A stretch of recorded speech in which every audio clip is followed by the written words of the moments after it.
I always imagined that the day I would finally stand up would be cinematic. A scream, a suitcase thrown by the door, and I'm never coming back, but it wasn't like that. When the moment arrived, it made no sound. It simply happened, as if it were the natural consequence of everything my courage had been building in silence.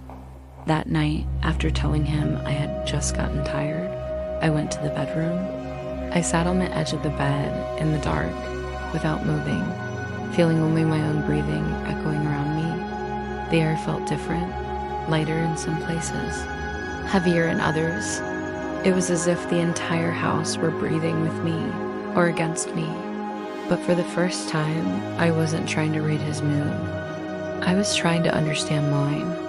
I stayed there for long minutes, maybe hours, in a silence that didn't punish me. It prepared me, and that's when something happened. Not a vision, not a rational thought. It was deeper than that, as if a part of me that had always stayed quiet had finally gathered the strength to rise.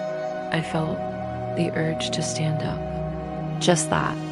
Not to react, not to confront, not to run yet, but to exist. And that desire, so small, so basic, so human, was the beginning of my freedom. I placed my hands on the bed and did something that, in that house, felt forbidden. I stood up slowly.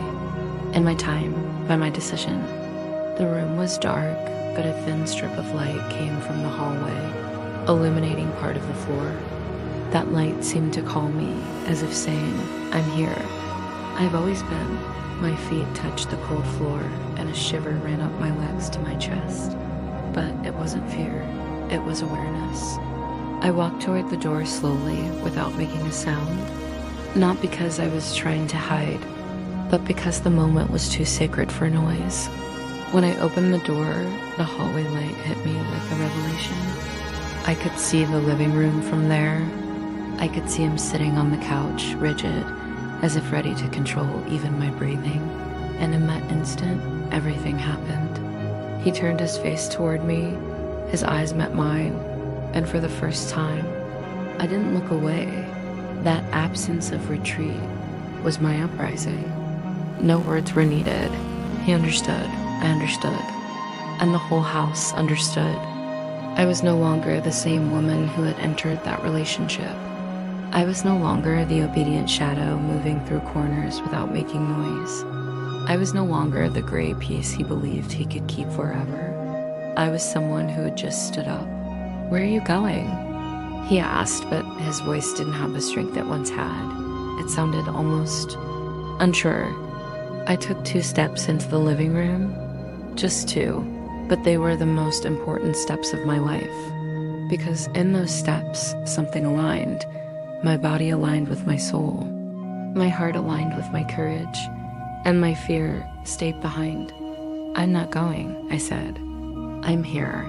When those words left my mouth, I knew they weren't an answer or a justification.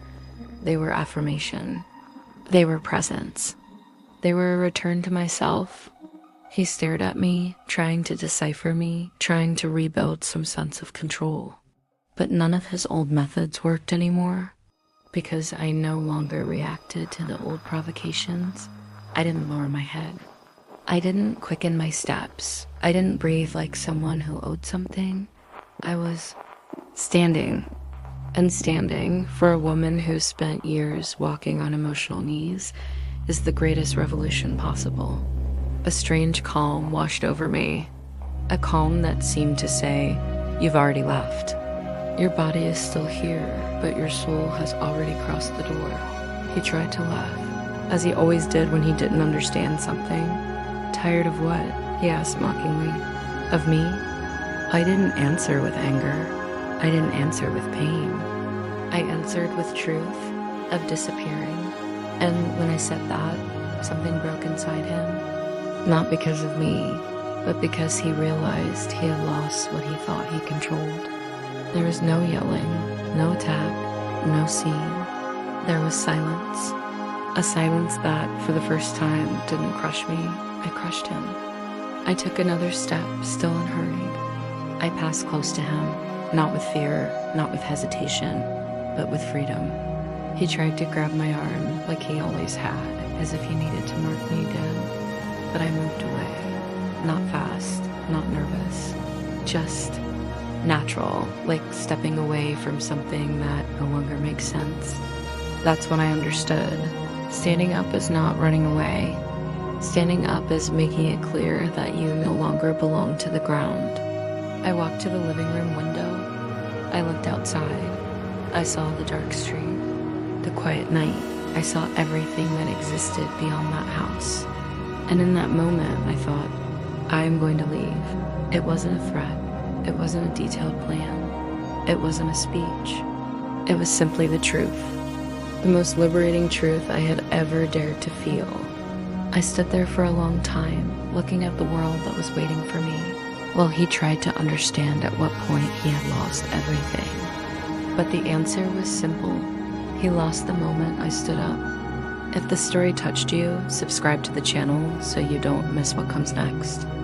And make sure to watch the next video, where this journey continues in the next section, or perhaps in the next series, as the consequences of that moment finally unfold.